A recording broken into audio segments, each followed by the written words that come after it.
मेरे प्यारे बच्चे और मेरे प्यारे दर्शकों और जितने साई भक्त हैं उन सबसे मेरी प्रार्थना है कि आप साई संदेश चैनल को ज़्यादा से ज़्यादा शेयर करें और आप जितने भी हैं आप सभी का बहुत बहुत स्वागत है और सब्सक्राइब कर लीजिए ताकि आने वाली वीडियो की नोटिफिकेशन आप तक जल्द से जल्द पहुंच सके। और वैसे भी साई संदेश में जुड़ने के लिए बहुत बहुत धन्यवाद मेरे प्यारे बच्चों। तो आप प्रेम से बोलिए ओम शय, ओम शय राम, ओम शय राम। और प्रेम से बोलिए राधे राधे। आइए आज जानते हैं साई संदेश में सत्संग की महिमा के बारे में और नारद जी की कथा के जरिए आज हम समझेंगे कि इस महिमा सत्संग की और सत्संग सुनने से हमें कैसा लगता है, आनंद आता भी है या ऐसे ही हम जाकर के बैठ जाते हैं सत्संग में। मेरे बच्चों, आप सत्संग और उसका पान जरूर करें मेरे बच्चों। तो आइए सुनते हैं नारद जी की कथा और सत्संग के महिमा के बारे में। एक बार देव ऋषि नारद भगवान विष्णु के पास गए और प्रणाम करते हुए बोले, भगवान मुझे सत्संग की महिमा के बारे में आप बताइए और सुनाइए। भगवान मुस्कुराते हुए बोले, नारद तुम यहां से आगे जाओ, वहां इमली के पेड़ पर एक रंगीन प्राणी मिलेगा। वह सत्संग की महिमा जानता है, वही तुम्हें भी समझाएगा भी। और नारद जी खुशी खुशी इमली के पेड़ के पास गए और गिरगिट से बातें करने लगे। मेरे बच्चों, कथा ध्यान पूर्वक सुनना। कथा कभी भी आधा अधूरा नहीं सुनना चाहिए। आधा अधूरा ज्ञान हमेशा घातक होता है। उन्होंने गिरगिट से सत्संग की महिमा के बारे में पूछा। सवाल सुनते ही वह गिरगिट पेड़ से नीचे गिर गया और छटपटाते हुए प्राण छोड़ दिए। नारद जी आश्चर्यचकित होकर लौट आए और भगवान को सारा वृथा सुनाया। भगवान ने मुस्कुराते हुए कहा, इस बार तुम नगर के उस धनवान के घर जाओ और वहां जो तोता पिंजरे में दिखेगा उसी से सत्संग की महिमा पूछ लेना। नारद जी क्षण भर में वह पहुंच गए और तोता से सत्संग का महत्व पूछा। थोड़ी देर बाद ही तोते की आंखें बंद हो गई और उसके भी प्राण पंखुड़ी उड़ गए। इस बार तो नारद जी भी घबरा गए और दौड़े दौड़े भगवान कृष्ण के पास पहुंचे।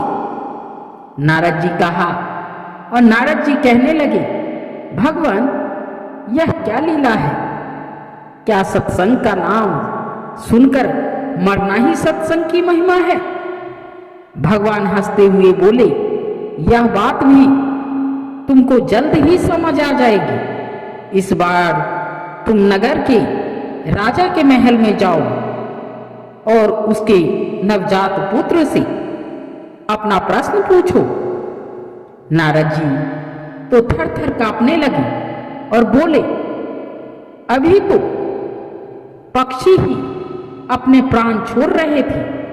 इस बार अगर वह नवजात राजपुत्र मर गया तो राजा मुझे जिंदा नहीं छोड़ेगा। भगवान ने नारद जी को अभयदान दिया। नारद जी दिल मुट्ठी में रखकर राजमहल में आए। वह उनका बड़ा सत्कार किया गया। जब तक राजा को कोई संतान नहीं थी, अतः पुत्र के जन्म पर बड़े आनंद उल्लास के उत्सव मनाया जा रहा था।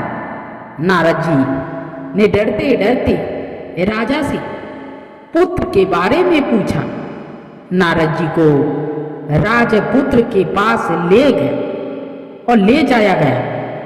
पसीने से तर बतर होते हुए मन ही मन श्री हरि का नाम लेते हुए नारद जी ने राजपुत्र से सत्संग की महिमा के बारे में प्रश्न किया तो वह नवजात शिशु हंस पड़ा और बोला, महाराज, चंदन को अपनी सुगंध और अमृत को अपने मधुर का पता नहीं होता, ऐसे ही आप अपनी महिमा नहीं जानते, इसीलिए मुझसे पूछ रहे हैं प्रभु।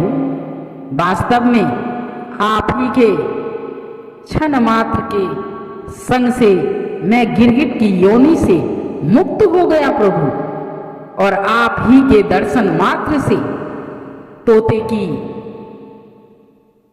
क्षुद्री योनि से मुक्त होकर इस मनुष्य जन्म को पा सका। आपके ध्यान मात्र से मेरी कितनी सारी योनियां कट गई और मैं सीधे मानव तन में ही नहीं पहुंचा, अपितु राजपुत्र भी बना। यह सत्संग का ही अद्भुत प्रभाव है। बालक बोला, हे ऋषिवर, मुझे आशीर्वाद दे कि मैं मनुष्य जन्म के परम लक्ष्य को पालूं। नारद जी ने खुशी खुशी आशीर्वाद दिया और भगवान श्री हरि के पास जाकर सब कुछ बता दिया। भगवान ने कहा, सचमुच सत्संग की बड़ी महिमा है। संत का सही गौरव या तो संत जानते हैं या उनके सच्चे प्रेमी भक्त जानते हैं। मेरे बच्चों, तो यही थी सत्संग की महिमा के बारे में नारद जी की कथा। अगर आप औरों को अच्छी लगी होगी, और अच्छी क्यों नहीं लगेगी, क्योंकि आपको पता भी है कि ये जितने भी है सब भागवत कथा से ही जुड़ी हुई है। इसीलिए भागवत कथा हर किसी को कम से कम दिन भर में 2 घंटे तो जरूर ही सुन लेना चाहिए। काम करते हुए भी सुन सकते हैं आप। इसीलिए मेरे प्यारे बच्चों और मेरे साईं भक्त जितने भी हैं, सबसे प्रार्थना है कि आप साईं संदेश को ज़्यादा से ज़्यादा शेयर करें और फेसबुक, इंस्टाग्राम पर आप इस वीडियो को शेयर कर सकते हैं। इसी के साथ आप प्रेम से राधे राधे बोलिए।